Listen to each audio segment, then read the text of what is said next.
All right, here we go. Episode 111. Joining us today is a four-year pro from Roanoke, Virginia, a USHL and NCAA Division I alumni. A 27-year-old forward coming off a career-high 50-point season with the Adirondack Thunder. He is Mac the Big Loof's father, an iced coffee enthusiast, and my good friend, Ryan Smith. Welcome to the Buzz Pod. What's up, bro? Wow, great intro. Thank Happy you. to be here. Appreciate it. Welcome, Smitty, or should I say Kerry Gardner? That's what it said on the You guys are both on iPads right now, but Smitty, what's up, bro? What are you up to? Just in Connecticut for the summer. Been here about a week. Just enjoying the off season. Is that how you've been spending all your summers in Connecticut lately? Just last summer and this summer. Okay, because it says you're from Roanoke, Virginia. I don't know if I'm crazy, but I thought you said you played youth hockey in Atlanta. Yeah, I was born in Atlanta, lived there for like 16 years. And then my mom and dad moved to Virginia when I went to prep school. And like when I had to put like home addresses down, it was always Roanoke, Virginia. So like I guess with time, my hometown just turned into Roanoke, Virginia. But Oh, I've like okay, but you're from Atlanta. yeah. So who'd you play for growing up? Like Atlanta Fire? Yeah, Atlanta Fire. Atlanta Fire, dude. Is anyone still playing from your teams in Atlanta Fire? Yeah, Connor Moore, he's on SoCo. Yeah, I know Morrissey. I played with him Yeah, actually in SoCo. yeah, he played at BC. He played with me growing up there. There's Max. Chase Pearson. Yeah, Chase Pearson. Is he in the NHL or He AHL? played a couple games for Detroit. He's in the American League for a while. He played in Slovakia last year. Okay. So three guys. That's pretty good from him. Well, yeah, Mitch Fossier, he's on Atlanta, the Glads. Oh yeah. Yeah, I played with Foss. Did you cross paths with him at Maine too? yeah, we played 4 years together. Me, Fossier, and Pearson. Unreal. Holy That's a good shit, class. that's actually crazy. Yeah, we were the same class. All grew up playing together. That's nasty. And were you guys like the one age group from Atlanta that made it out? I can't imagine there's so many like Atlanta Fire alumni that are still playing like from other age groups, or is there? Yeah, like not at all. We had like six guys play Division One. A couple other guys play D3. Okay. Like just randomly from our age group. But other than that, like, it's pretty rare from Atlanta. Yeah, it is. Did you play against the TPH Thunder at all? Yeah, I played for them for 1 year. I played for the '96 team. I think like maybe Bantam Minor, Pee Wee Major, something like that. Yeah, I actually played for TPH Thunder 1 year. Like we were like 9 or 10 years old. I was young, but Milo was my coach. I don't have a last name. I just know his name was Coach Milo, and we would drive like 6 hours to Atlanta one week, and then we drive 11 hours to Nashville the next week for practice. You know how they do like the different locations? The high performance weekends. Yeah, the high performance. We would have to we'd have 1 weekend in Atlanta or like a week of practice in Atlanta, and then the next week would be in like Pelham, and then we'd go to Huntsville, and then we'd go to it was so dumb. Total package hockey.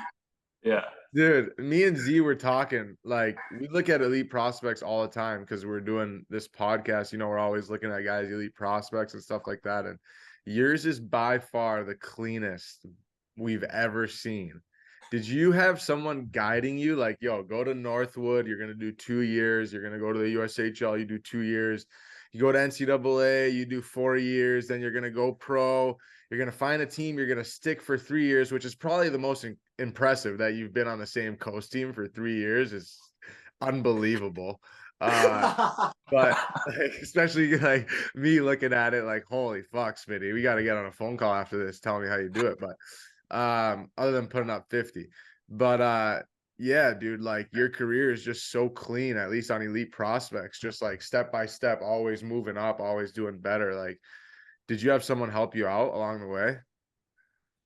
I mean, when I went to prep school, I had like literally no plan. Like my brother went the year before and just found it on like Google because his friends were going. He's like, just Google prep schools, and like he didn't even visit the place. He just went. and he liked it, played there for a year, and he was going back for his senior year. So I just went with him. I never saw the campus or anything really. Went there my sophomore and junior year. Had like no plan to continue hockey. I just like wanted to go play with him at prep school. And then obviously I kept getting better. And then ended up getting drafted to Green Bay, like in the futures draft. And then I went to like their camp my first year, didn't make the team because I was like 16 still. So I went back to Northwood and then went to Green Bay. I don't know, just not getting traded, not getting cut. I don't know. Got lucky with coaches that liked me, I guess. Dude, you're just a good ass dude. Hey, you know what? You know what? They're like, this guy snaps him every game, and so we're gonna keep him. He's always try to be a good locker guy and boys. Work hard and find a home. No, man, that's awesome. And were you always team DJ, or is that something that you picked up like just now at the pro level? I think of like usually rookie year, never, but once I play multiple years at places, I always picked up the DJ. I don't know why. Just nobody wants to do it. Unreal, bro. I listen to Purple Hat all the time in the car. It still gets me going. Yeah, that's a great one. Still gets me going. But I don't know where that came from either. What'd you say? I don't know where that came from either. It's unbelievable. It's unbelievable. It's just like random words, but it's incredible. It just says, I got people. I got people who got people that got people. Purple Hat. Yeah, it makes no sense. Awesome. But how was Northwood, like Lake Placid, New York, actually? Probably not too far from Adirondack. Yeah, it's like an hour and a half maybe from Glens Falls. How was that, like, transition going from Atlanta to Lake Placid, New York? Yeah, definitely like super different at first. Like my high school in Atlanta, we had 1,000 kids in my grade. And then I go to this prep school in upstate New York, and there's 180 kids in the whole school. And with like 8 students in a classroom. Like it was definitely weird, but were you boarding? Yeah, like I lived at the school. Yeah. And how was that? We had a really good group. Like still talk to a lot of guys I played with and went to school with there, like to this day. And we had good teams, and like it was an absolute blast. We loved it there. Man, prep school, like I only went for 1 year to prep school, but it was like one of the best years of my life. It's just like kind of going to college early, but obviously with a ton of rules, but the boys just like up to some crazy stuff all the time. Yeah, you're always just doing the dumbest stuff because you're away from home, and it definitely helped like with the maturing process for sure. Like when I got there, I was a total jackass, and then I guess I grew up a little bit, but yeah, no, I hear you. But we're gonna go. You after Northwood, you talked about like you were drafted by Green Bay. You were also drafted in the OHL, actually 13th round. Did you ever think about going to the O? For a split second, I did. When I went to like the USHL combine, and I had a like really good showing. Like that's obviously how Green Bay saw me, but I ended up hooking up with some agent there from like some big agency. I don't even remember what it was, but he, like when I got drafted to the O, was really pushing me to go. He's like, "Oh, you can go." He's like telling me that they like me a lot. He's like, "You're gonna go. You're gonna play top minutes, power play, all this stuff." But like at that time, college hockey was like something I was learning about. Like it was new to me, and obviously I wanted to go to college. Like I wasn't growing up dreaming of playing in the major juniors or anything. So I kind of just like when they called me, I was literally on spring break in Destin, Florida with like my prep school buddies, and I got drafted, and I'm like, what the hell? Like I just told them I wasn't going to go, and we were laughing about it. Had a good time, but yeah. Wow. And a guy like me, I was dying to get drafted, and I just get passed on. A guy like you says no, he gets drafted. Crazy how it works. Wait, Blatch, didn't you have a great USHL combine appearance? Oh my God. I mean, that was a crazy story. This kid, like I didn't take a penalty. Some other kid took a penalty, but I got the penalty for it. Like I got put in the box, and the kid got a penalty shot for it.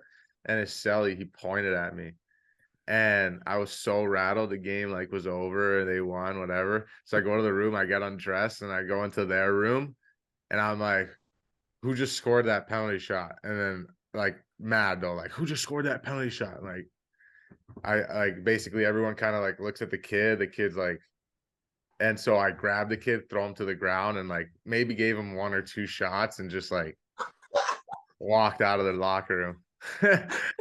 What? at the USHL combine. I was like, You're like 15 or 16 at those things. That's insane. yeah, I think I was 15. Yeah, I was 15. Yeah, and none of the guys on their team did anything. I just like walked out of there, and like I thought I wasn't gonna be able to play again, but nobody ever found out about it, and I was able to finish the tournament and everything. Holy shit. I've never heard Yeah. that one. I've heard most of your stories, but never that one. No, yeah, that's crazy. Well, I don't tell that one often, so you just reminded me. But and also your second year in Green Bay, I don't know if you remember, but I played against you in preseason. I was on Chicago and I fought that kid Mackey. You fought Connor Mackey? Yeah, in preseason. I was on the steel. I don't know if I remember that. Well, I wish I did. How was Green Bay? Green Bay, Wisconsin, pretty sick. The rink right next to the NFL stadium. I remember when we went there to play against you guys, like just being right next to the NFL stadium, just like felt so cool. Yeah, it's sick. When we went up there for camp, like Maine camp, it was like late summer. It was like way before the season actually started. And the Packers were doing like their OTAs. So we got to go out and watch like Aaron Rodgers just sling it for a while. And you walk across the street from the rink and their practice facilities there. And then the other side of the street is Lambeau. So I got to go to some Packers games. Like that whole town is just diehard Packers. It's insane. Yeah, and we're actually going to backtrack before the USHL and talk a little bit about national camp. Like I saw your national camp stats, 4 goals in 5 games, and then you went to Ivan Halinka. Says you had no points, but I know you had an apple. Maybe you can walk us through like just the national camp experience, because like those are things that like kids coming up, obviously the best kids always trying to get into national camp and stuff like that. And you obviously got to go there and kind of light it up as a kid from Atlanta. Probably not a lot of people knew who you were, and that's maybe where a lot of people got to discover who you were. Yeah, like I don't know how it is in different areas because the Southeast is so spread out with hockey, like you guys know. So like we would do the Saha, I think is what they called it. It'd be like Georgia, Alabama, like Tennessee maybe, and then there would be like the Potomac Valley and then Florida. They would all meet in Virginia or maybe North Carolina or something. North for, like, Carolina. Mine was North national camp tryouts. Yeah. So they do like the regions and then they do the whole Southeast. So like it was pretty easy to get out of my region because it wasn't like there weren't a ton of hockey players. So we always got to North Carolina for like the actual national camp tryouts. And the last year for Halinka, what were we? 15? Is that the last year? 15, Yep. Yeah. So I went in there. I think I was on the worst team there. So my coach just like kept playing the crap out of me. It's probably why I ended up scoring goals. But got into the All-Star game at the end of national camp, and my dad drives up from Virginia. We were in Buffalo, and I'm skating around in warm-ups, and like we're wearing the USA jerseys for the first time. It was like the blue-white game or whatever. And I can't turn left, and I'm like freaking out because I look down and my steel is broken in half. So I like get off the ice and I like find my dad. I'm like, Dad, my steel's broken. Like I don't know what to do. Like I can't play. So we go to like the pro shop, like nothing. It's like this little rinky-dink pro shop. I just played the whole game on broken steel, and I'm like, oh, like I'm done. Like we're screwed. Like I got so close. And they bring everyone into this room for like the Halinka selection. They just did it like right after the game, and I was like the last guy called. And I walk down, my dad's at the bottom of the stairs, and he just sees me like smiling ear to ear. I'm like, I just got picked on this like USA team. That was like the first time I got like noticed for hockey, really. So that was pretty sick. I got chills. Yeah, that's insane. And how was that tournament? I mean, I was looking at the elite prospects, like the guys in that tournament is nuts. Yeah, definitely the first like real hockey competition I ever had. Like you look at Team Canada and there's probably 15 guys in the NHL on that team. They beat us pretty good, but there's a lot of talent in that tournament. We went to DC for like 3 or 4 days before we went over to Czech, and we practiced at like the Caps practice facility. Got to stay like in DC at like sick hotels. It was like getting treated like you're in the show. It was so cool.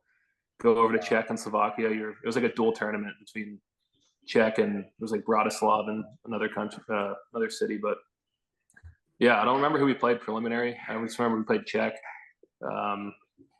We played, I think, Finland in the bronze medal game. Ended up winning that. But yeah, I mean, the hockey over there was pretty sick. Unreal. And like just being in Europe with the boys. Yeah, that was my first time in Europe and met all those guys. Obviously, a lot of them are playing in the NHL now. They probably have no clue who I am, but for me, I thought that was pretty cool. Yeah, right, dude. A lot of them are going to be tuning in here and being like, holy fuck, Smitty put up 50. Yeah. Brock Besser is going to be sitting on his lake house listening to the podcast like, oh, I do remember Smitty. You're damn right. You're damn right.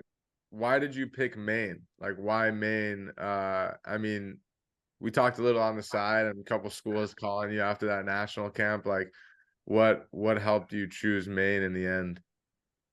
Yeah, I mean, right after national camp, like once I got picked on that Helenka team, I was getting calls in the car ride home with my dad like every 10 minutes from different schools. And that was the first time I'd talked to colleges. So I was just like so overwhelmed. Like I had no idea what to do. My dad's like freaking out. He's trying not to crash the car while my phone's ringing. It was a pretty fun car ride, but like that summer, I didn't really do much until the Helenka. And I guess I kind of just like lost touch with a lot of these schools because I didn't have like my agent was dealing with NHL guys. He wasn't really focused on me. I'd be like, hey, I got all these schools calling me, but like he wanted me to go to the O. And so he was like, didn't really want anything to do with it. So I probably made a wrong choice picking him as my agent at the time instead of getting like a family advisor or whatever they call him. Yeah. So then I went to the Helenka. Like obviously I didn't play a ton. Like you look at that roster, but I got back and I didn't really talk to a ton of schools once I got back. Then I did my 2 years in Green Bay, and I was going into my second year after like the fall classic, and Jay Leach was an assistant coach at Maine, and he pulled me out in the hallway after one of the fall classic games, like preseason, and like talked to me for like 20 minutes, and it was like face-to-face convo, like super great guy. That was like the first face-to-face convo I had with the school, and he just seemed like super like sincere, liked my game a lot, really wanted me to come, and they wanted me to go in the next year, so I didn't have to do like 2 years out of high school, which I really didn't want to do. So then as soon as that came about, I was just like, yeah, and I just took it right away. Jay Leach, he might not admit it, but he's recruited me before. I have it. Because I was looking up like your coaches and stuff, and I saw Jay Leach. I'm like, that sounds so familiar. And I looked it up on my contacts. I have Jay Leach, U of Maine. So we must have been in contact back in the day. But Yeah, you might. but he's a good scout if he's like thinking about me and he got you, that's two good players right there. Yeah, 100%. Funny story actually with Leachy, when he coached for the Thrashers, he was like, I think he assistant coach or something like a while ago. This is when I was still living in Atlanta. He literally lived like right across the street from me, and he had no clue. And then I got to school and like started to get to know him, and I was like, yeah, like because my thing said Roanoke, Virginia. I'm like, I'm like actually from Atlanta, right? I'm like, I lived in my neighborhood is called Bridgewater. He's like, oh, I lived in Brightwater. Like his kids went to my high school. Like they lived 10 seconds away from me.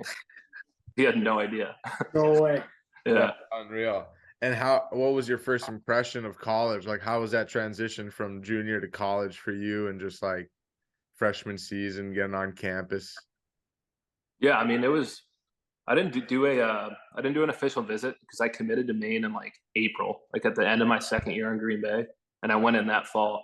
So they were already like out of school, no hockey games going on, obviously. So I didn't see a game or take an official visit. I just went up there in the middle of summer, and the campus was completely empty. And Leachy just like showed me around the campus, just me and him. So that was the first time I saw it. And then when I got there in the fall, it was the first time students were there. But I mean, going to prep school and juniors, like I was away from home for so long that it really wasn't like that big of a deal for me. Whereas some kids that go in are like maybe coming out of their senior year of high school, going into their freshman year, and they've lived at home forever, and then it might be a little different for them. But I was completely fine. It wasn't too bad. And how do you feel like your game adjusted? Like, I feel like your college career, I look at it and it's like, man, I feel like you're a much better pro career than what your stats say you had in college. You know what I'm saying? I also think you're kind of guy that brings an all-around game, like finishes his hits. That's why I was so impressed, like by the lack of PIMs throughout your career. You just must get away with so many things, dude, because I played with you and you give those little hacks and you blow guys up here and there. And like, I don't understand 10 PIMs some year, 25. Like, dude, I get 25 in a game, Smitty. But yeah, just like talk about your game and maybe how your game adapted to the college level and maybe how it's adapted now to the pro level. Yeah, I think like if I describe my game, I would say really smart. Like I understand the game well. Offense has never been my like primary skill. I've always, I mean, unless I was like in Pee-wees, I was obviously lighting it up. But once I got to like juniors in college, my coaches like saw that I was defensive minded and they'd put me fourth line and penalty kill, and I was never on a power play, like never depended on for points or anything. So that's kind of how it was in college, which was fine because that's what I was good at. So I played fourth line pretty much all throughout college. Never got on the power play, and like the way I am, like I don't go to coaches' offices and ask for more. Like whatever they tell me to do, I just do. I don't really care and Yeah. just show up and play. So that's probably why I didn't put up a lot of points in school. But obviously this year, putting up 50 points. I've been with Adirondack for 3 years, so like coach trusts me a lot. Puts me in spots that he thinks I can excel in, and slowly developed like offensive skills over the last few years when I really haven't focused on that until I got to pros. But yeah, that's why I love PK and don't really care for being on the power play because that's how I've always been. But yeah, putting up points is fun. Yeah, you're a dog. I mean, bro, it's crazy because I feel like playing that role in college has really helped your career more than you know because you're such a versatile player now. I feel like you can play anywhere in the lineup. Because now obviously you've developed this skill and I feel like it also comes with age and experience. Like you just kind of know the ropes, you know the game a little more each and every year as you get older and wiser.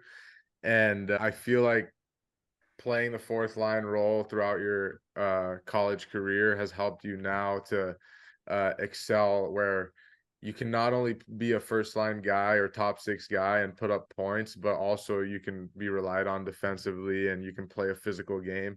And also when you get called up to the American League, you can play in the bottom six role and you're used to it and you know how to do it.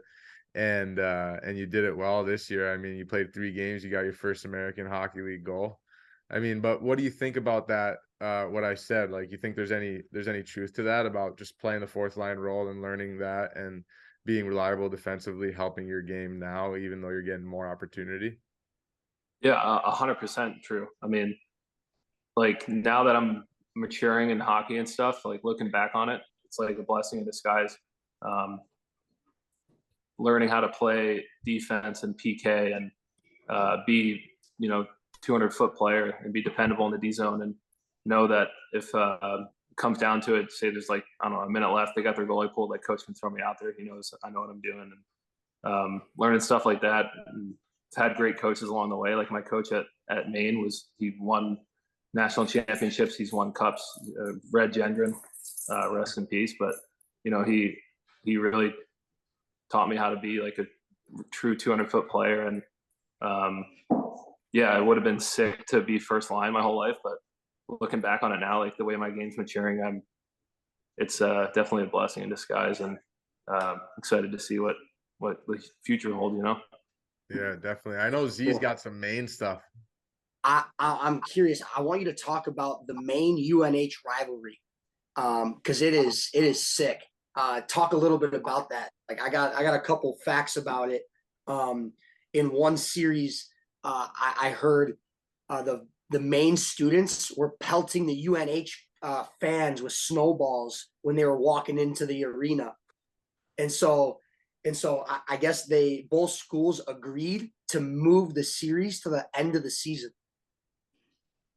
Oh God, I didn't know about that. I mean, it does not surprise me one bit. The rivalry's pretty tense. If you're in UNH or if you're at Maine, like the game's automatically sold out.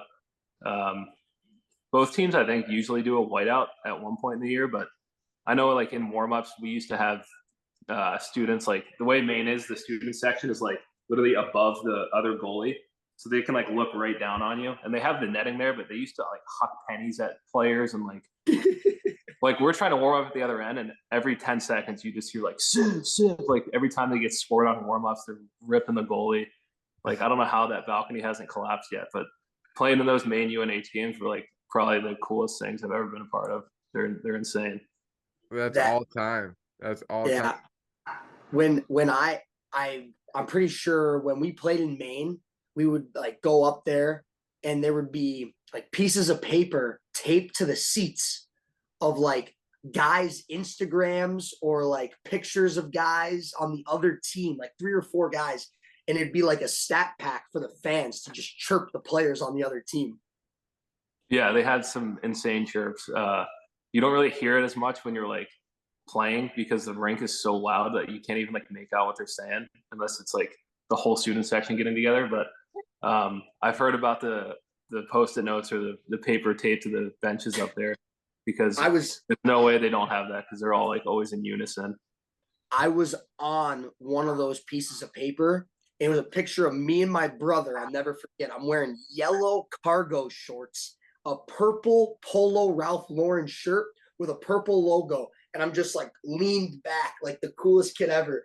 And it says, look how solo is. And I just remember getting fed by the fans. I'm like, fuck, that's a bad picture. I got to delete that. They probably peeled it off your Facebook from like 7th grade. They did, dude. It was like 2011. Get this. What would you say is like the best part of your Maine experience? Like, let's say I'm a 16-year-old kid and Jay Leach calls you. He's like, hey, like, is he still at Maine? No, he's retired. Never mind. Whoever's there calls you and they're like, hey, Smitty, like, we need help recruiting this kid. He's a big fan of yours because he grew up in Adirondack or whatever. And like, what would you say to me? What would you say to him? I mean, not the nicest facilities. They're revamping them now. All right, I'm not sick. coming. They're revamping the facilities now. Actually, I don't know if you've seen the layouts, but it looks sick. But Maine's the best college hockey rink to play in. Like the fans are the best. Every game's packed. So much energy. Like I remember my freshman year, like even if it was -20, I would always walk to the game from my dorm, and I'd have my iced coffee, like shivering my ass off, walk into the game. Because when you walk down there, like 2 hours before puck drop, there's 500 students in line, like out the door. And you walk down there and they're all like, let's go. Like you get so ramped up. Just to fire yourself like up, you're walking by the students. That's elite. Yeah, it was sick. Like didn't matter if it was February and -20, like I'm walking to the game. That's awesome. Iced coffee in hand too. Frostbite. What did you study, by the way? I studied finance. Nice. Man. Like nice. Every other. I don't know if we won one game at Maine. I know for a fact we played at Maine in between the Bean Pot. Like Monday first game, Friday in Maine, and then Monday Bean Pot. And I think we lost like 6 or 7-1. And it was like every 15 seconds, the loudest goal horn you could imagine. It's a metal roof, right? I don't know what it's made out of, but dude, the way it's designed, like it just echoes everything. You just like, oh my gosh, get my gear off, get me out of this place. That was probably my least favorite college hockey game. Was that? And the visiting locker rooms are like in a sewer, basically. It's in a dungeon. It's underneath the bleachers. You have to duck to like get in, and then when you get in, it's like the benches with like one hook. Like you get one hook on the bench. Yeah, like a wire rack. Yeah, you're like they haven't updated them since like legit 1990. Home ice advantage. Yeah, definitely home ice advantage, big time there. Yeah, I mean, if I'm recruiting you, yeah, the rink's awesome, the hockey's awesome, but yeah, Carrie's pointing at me. Obviously, I met my fiance at school my freshman year, which is great. Oh yeah, Carrie. Hell yeah. That's awesome. And when did you The guys get Mac? student life's great there. Great parties. When did you guys get Mac? We got Mac my first year in Adirondack for Christmas. Your first year in Adirondack. Awesome. Yeah, And we were living at Weller's house, so he had like a backyard. We had our own room, we had our own bathroom. We were like, let's just get a dog. I literally just Googled like golden retrievers for sale and just bought one. We got him like 2 weeks later. oh my God, now he's more popular than you on social media. Yeah, no one cares about me. They're like, oh, where's your dog? Where's your dog? But what about that transition from Maine to pro? Because your first year was obviously the COVID year, right? So it was so you went to the SPHL, Macon Mayhem put up 26 points in 42 games, but the SPHL they only had 6 teams, I believe, that season, and it was basically all ECHL guys that year, if I'm not mistaken. So can you talk about just like your first year pro, like speaking with your agent, like, damn, like I wanted to go to the coast type of thing, obviously, and or maybe you were like, this is where I got to start. You had no idea. Just talk about like your situation going from college to pro. Yeah, my senior year at school was like the first year we believed we actually had a shot at like winning Hockey East and maybe getting a bid for the tournament. And then we had a home playoff series against UConn scheduled. They're on their bus up, and then COVID happens. We're watching Rudy Gobert touch all the microphones, and we're like, this is bad. The NBA canceled. We're like, we're done. Sure enough, like a couple hours later, UConn turns around, season's over. So that's how my college career ended, which was pretty brutal. I'm sure it happened to a lot of guys in the 2020 class, but didn't talk to any pro teams up to then because we were still playing, like getting ready to start playoffs. So I wasn't really focused on what was after college yet. And then I had gotten my new agent at that point. He had a couple guys that were on my team at Maine, and he was just like, yeah, I'll help you out. So that's kind of when I got with him. And I talked to Wheeling like right after our season ended, and they were like, yeah, sign, come down. And then a couple hours later, before I signed anything, they're like, oh, never mind, we're done too. So then I just didn't play any hockey until I think it was like Christmas or Thanksgiving the year after when Macon came up, because I had signed with Adirondack for the coming up year. What was that, 2021? I was supposed to go there in the fall, and then late summer, the whole North Division and the Coast canceled their season. So I was like, oh, well, am I done? Like, I don't know what's going on now. Like, am I ever going to play hockey again? I don't know what's going on. Then I got a call from Kevin Kerr down in Macon. He's like, come down, play 6 teams. We're going to play 42 games. Macon, Georgia, whatever. Didn't even ask any more questions. I just wanted to play. So I just packed my stuff, went down there. I think we had 17 rookies that were all on coast teams that canceled their seasons. So that was like, we had a basically rookie coast team.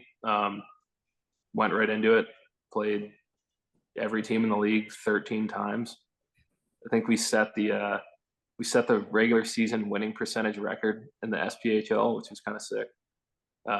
Ended up getting swept in the finals by Pensacola, but it was best of 3, which was stupid. But yeah, I mean, no regrets going down there. I remember like senior year, I'm like, if I don't get a coast deal, like I'll probably just retire. Like I'm never going to play in the SP. Like I don't want to play in that league. Like I've been to SP games, I've been to Rail Yard Dog games in Roanoke with my family, and it just looked so bad. And I was like, I don't want to do this. And then I went down there, and it was a blast. And looking back on it, it was a great decision for me. Better hockey than you think too, especially that year. But also you played 3 games in Tulsa that season, and then the following season, like you go from playing in the SPHL. The following season, you're in Adirondack. You play every game. You play 70 games. You put up 27 points, and you get called up to the American Hockey League. Like, can you just talk about that whole season, being in the coast for your first year, and then getting the call up to the AHL, almost like a 2-league jump in one season? Yeah. Like I said, I signed with Adirondack for 2021, and they canceled.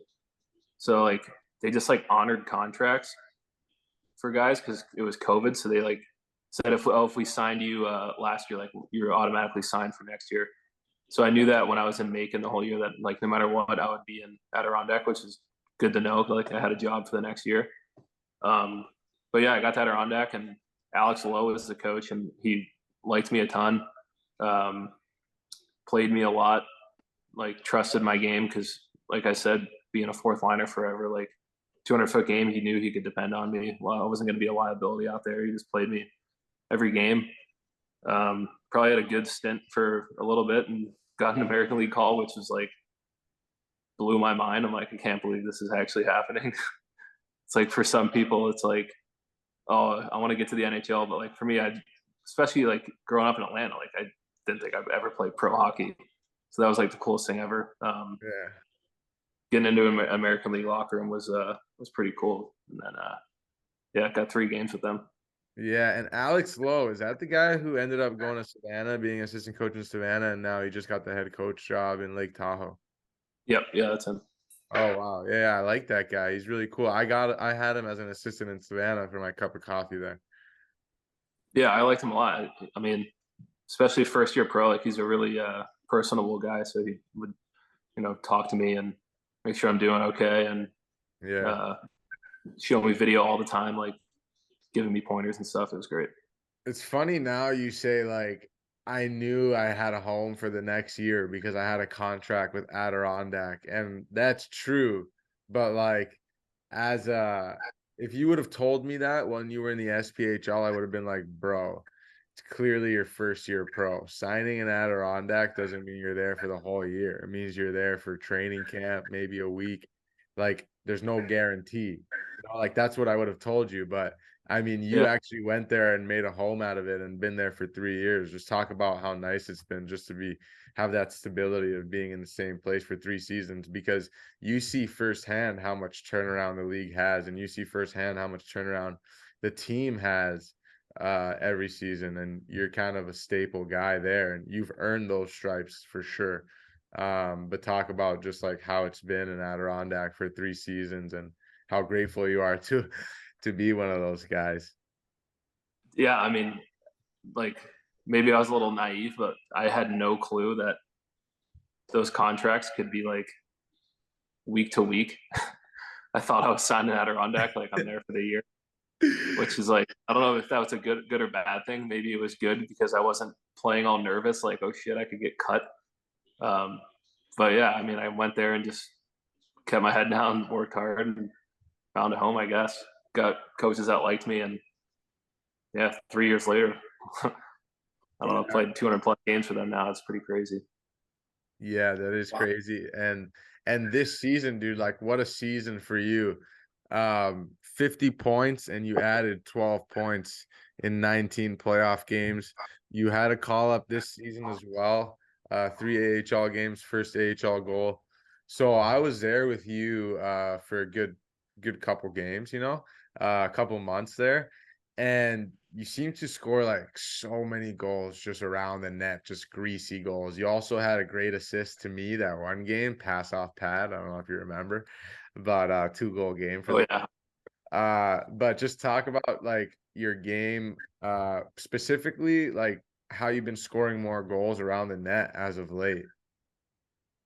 yeah. I mean, my game, like I always just try to tell myself like skate as fast as you can, finish hits, and shoot pucks. Like those are like the 3 things I always try to do. We had like a sports psych guy at Maine, and he always said like staple your 3 things, like always remember them. Like I always tell myself those 3 things, and then like the rest of my game just kind of comes around with instincts and stuff. But I'm always trying to shoot pucks. Like you see me all the time, like I'll cross the blue line and I'll just rip one on net. Yeah. Like you'll check the box score and I'll have like 6 shots, but like 5 of them might be from the blue line. But I just always trying to get shots to the net, and then maybe rebounds come out and I just park my ass there, and hopefully they get to the point or someone finds me there. But yeah, I definitely score a lot of goals in tight around the net. Not very many dangles or snipes. Like I'll have a few snipes here and there, but yeah, a lot of goals around the net, and that's kind of how my game is. Yeah. Yeah. Nice. I mean, and what about like getting called up this season? It was a late call up, like it was later in the season. It was after I left, right? Yeah, it was like our last weekend of the year. So just talk about getting called up this season because you were having a good year all season. Maybe felt like, I don't know if I'm ever gonna get called up again because you were called up that first season and now you were doing much better. And then you got your call up, you took advantage, scored a goal. Like, talk about that experience. Yeah, definitely all year I was like, when's it gonna happen? When's it gonna happen? I'm having a sick year. Like, what else do I have to do? Kind of thing. Um, Last weekend of the year, Springfield brings me in. I get 3 games. We played in Hartford, then 2 at home. I think I scored against Charlotte. Just going to the net, a rebound, tap in.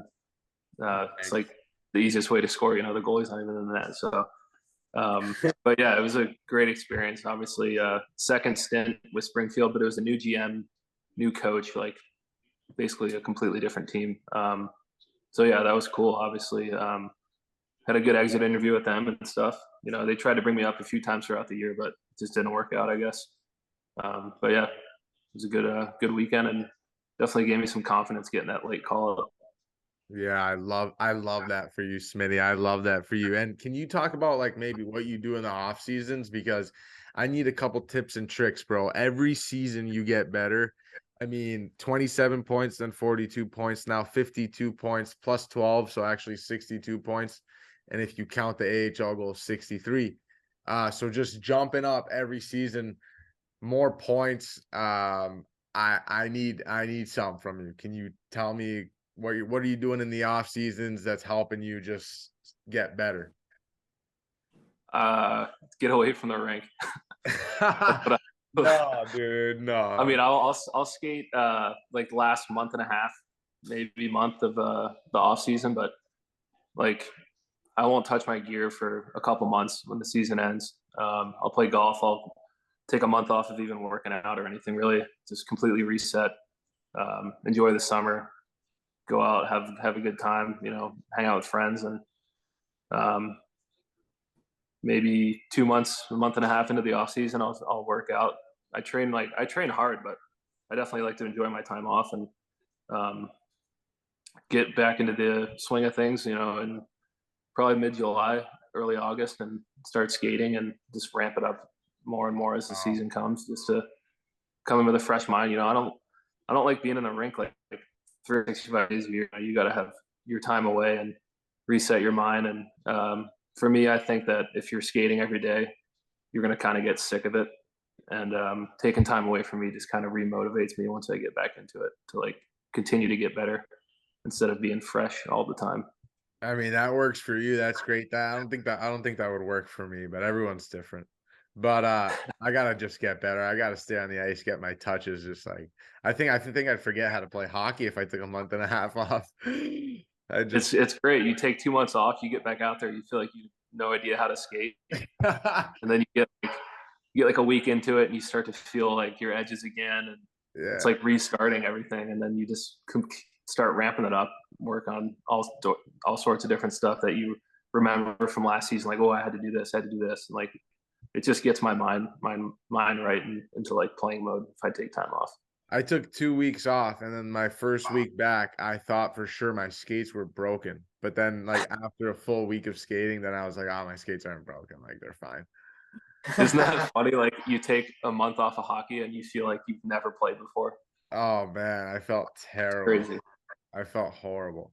Smitty, you mentioned a sports psychologist at Maine. Have you always worked with a sports psychologist, or was that just when you were in college?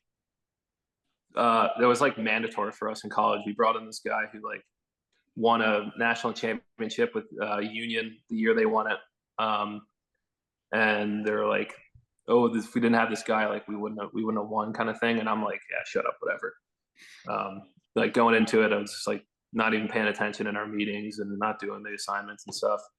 And then like obviously he was with us like on the road, and we had like mandatory meetings with him all the time. We had like a booklet we had to fill out and do all these assignments, and like I think it works. Like I still use stuff to this day that I learned from him. Like I don't see anyone now because like they don't provide it and I'm not paying for it, but not on a cold salary, you ain't. For sure. Like I think it definitely helps for sure. Like you see guys like Scotty Scheffler and pro golfers that use it all the time. Like why can't hockey players? I know it's not an individual sport, but you know, you're still an individual, so like you can work on your mental game. I think for sure. I feel like that loose approach that like, or not loose approach that you have to your off season, but like, you know, you take a couple of months off, but I feel like you're a kind of loose guy in the locker room.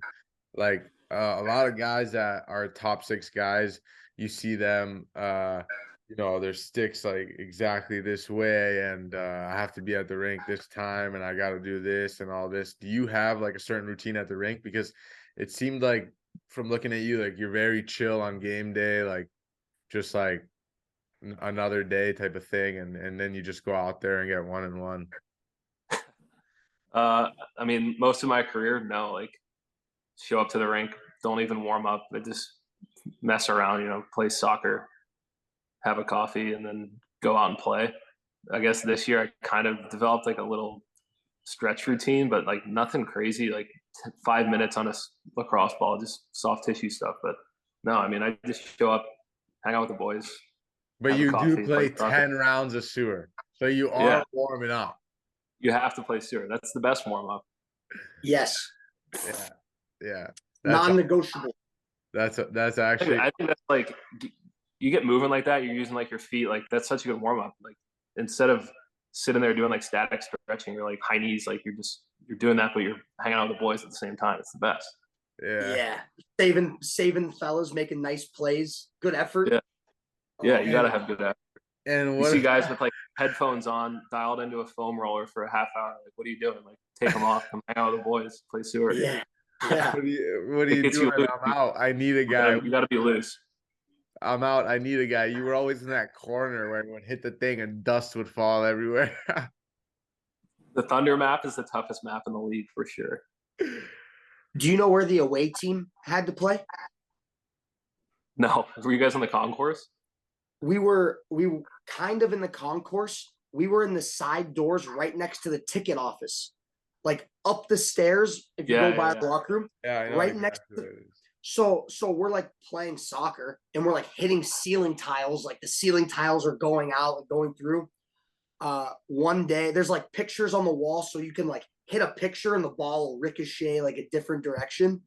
There was one day we got a little out of control. The effort wasn't good. My wires were getting crossed.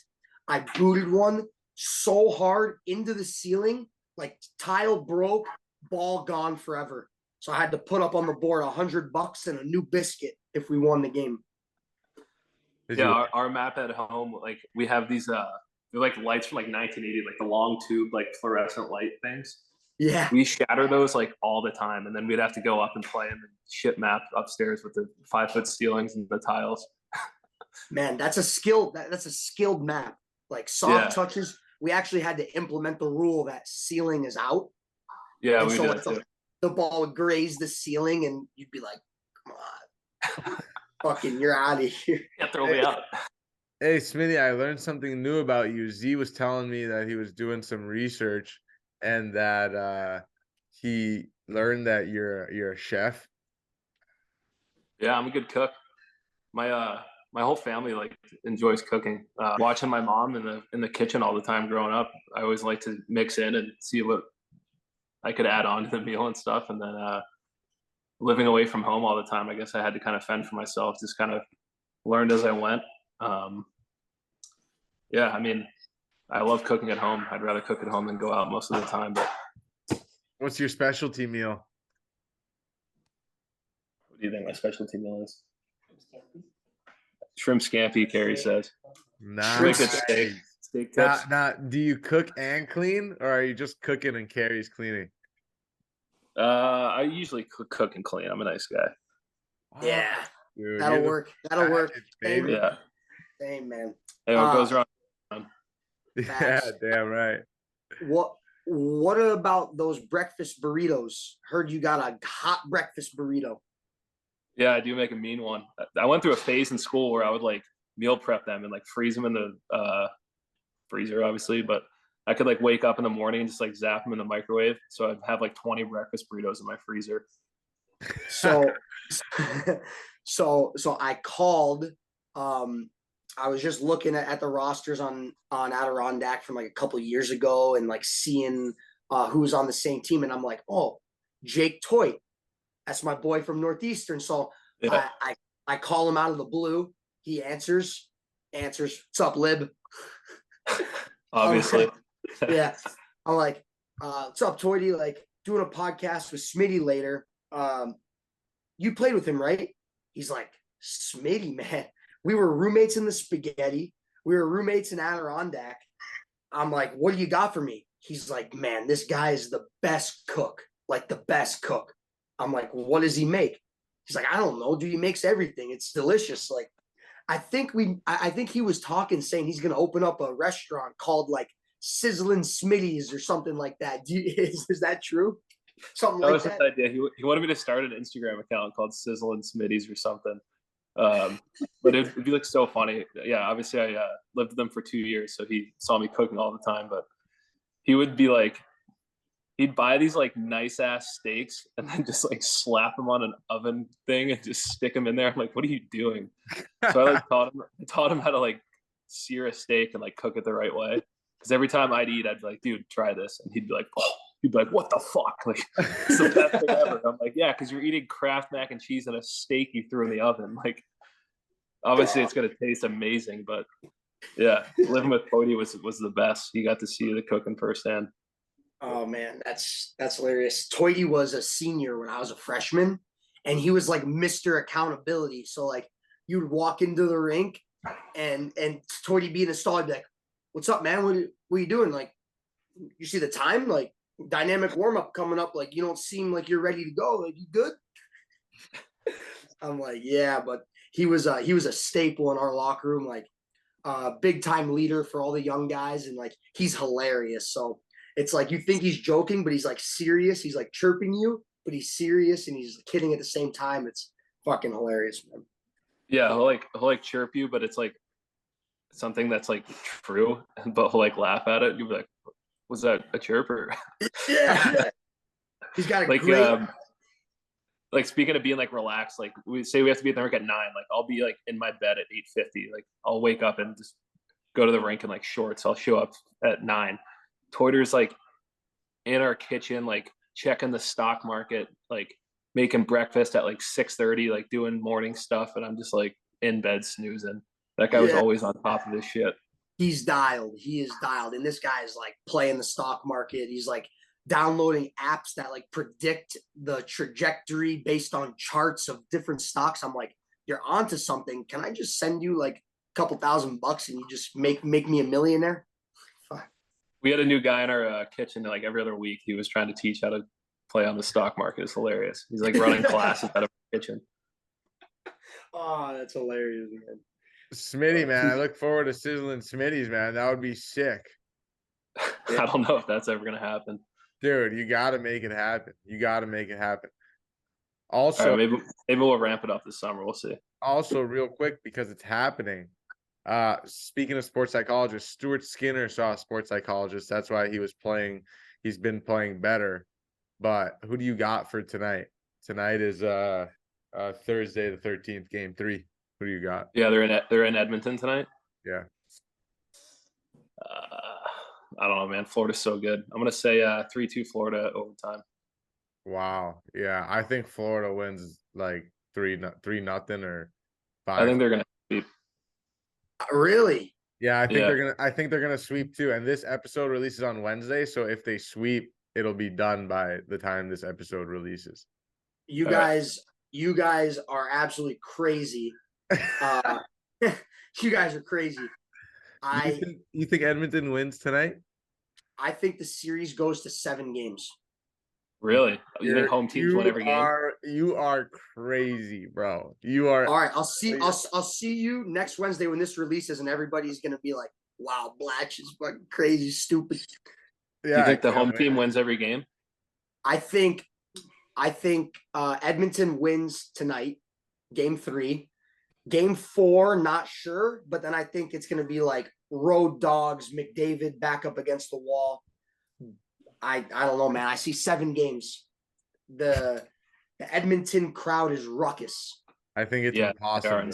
I think Florida is just too good. Bob, too good. Just too good, man. And those guys haven't done anything, man. I think it's just gonna. I don't know. Yeah, I think it's I just think the difference in the series is Bobrovsky and Skinner. Too big of a gap there. 100%. 100%. Could be true. Could be true. I couldn't. Like you'll see Florida will have like 12 shots on goal, and we'll have 3, and Bob will have like 30 saves. Yeah. Well, that was the first game was wow. Bob's gonna have to. He's gonna have to game in Edmonton because they're gonna be coming. And Smitty, you played against the Florida Everblades this season. They're the ones that knocked you guys out of the playoffs. I mean, they just three-peated. How like that's bananas. But how was that series? What did it end up being? They beat us in 6. We won what games? Was it 6?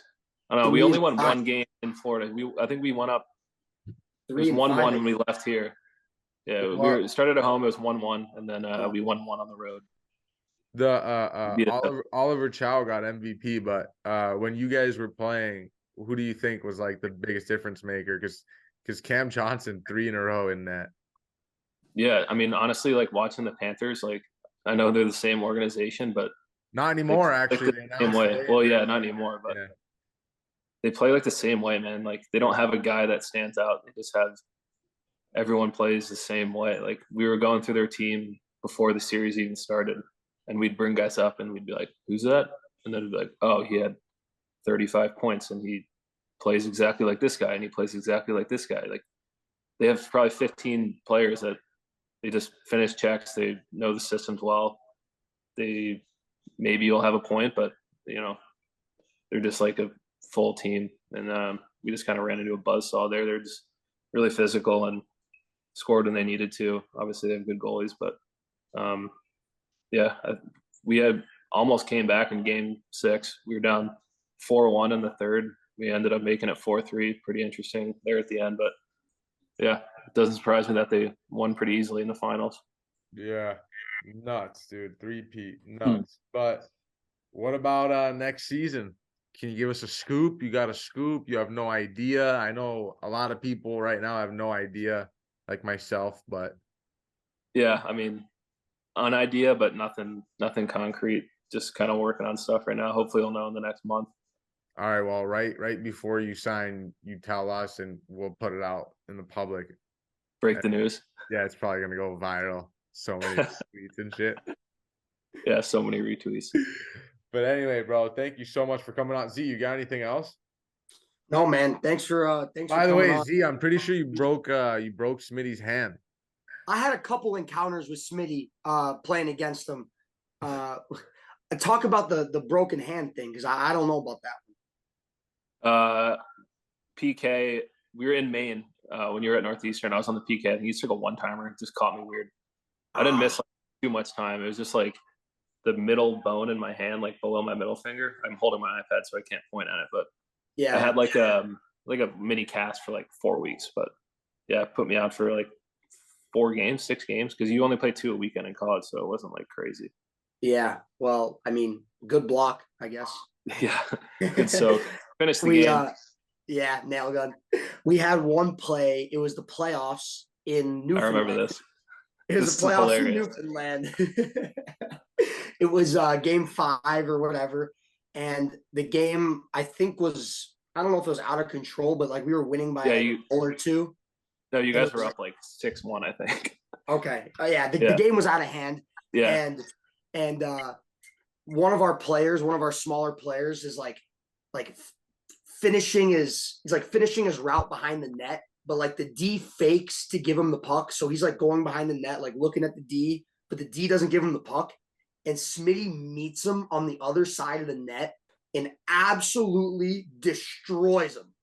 Like helmet off. This guy's like folded over. He never got the puck though. The D's got the puck along the wall. I see it, and I'm like the center, like through the middle of the ice. And I'm like, oh, fuck, here we go. So he's just like skating up the ice, and he's like looking at me. And I'm like, oh, fuck, he's bigger than I thought. So I get the baseball bat out and just two-hand him like right in the fucking stomach. And then I just try to jump on him and grab him, and he like bear hugs me, and he's like literally holding me in the air, like slams me to the ground. He's on top of me. He's like laughing at me. He's like, "What are you doing?" I'm like, "What the fuck was that? That was the fucking dirtiest hit I've ever seen." Dude, yeah, we were getting killed. That was the only game I've ever gotten kicked out of in pro. He got a 5-minute for it, but yeah, I thought he was picking up the puck. Like, you see my stats. I'm obviously not a dirty player. I thought he was getting the puck. It was like 3 minutes, and I just killed this guy. And you came up, whacked me, grabbed me, and we were like chest to chest. Like, we were both like belly laughing on the ice. So you could like, yeah, it was a violent collision, though. Violent collision. Yeah, feel bad for the guy, but he's fine now. He's doing well. You had a couple of those this season, but I'm not surprised. But anyway, Smitty, thanks for coming on, bro. Episode 111. Is that good? Oh, nice. A lot of eppies for you guys. Yeah, man. Keep grinding. Yes. A great grind. All right, bro.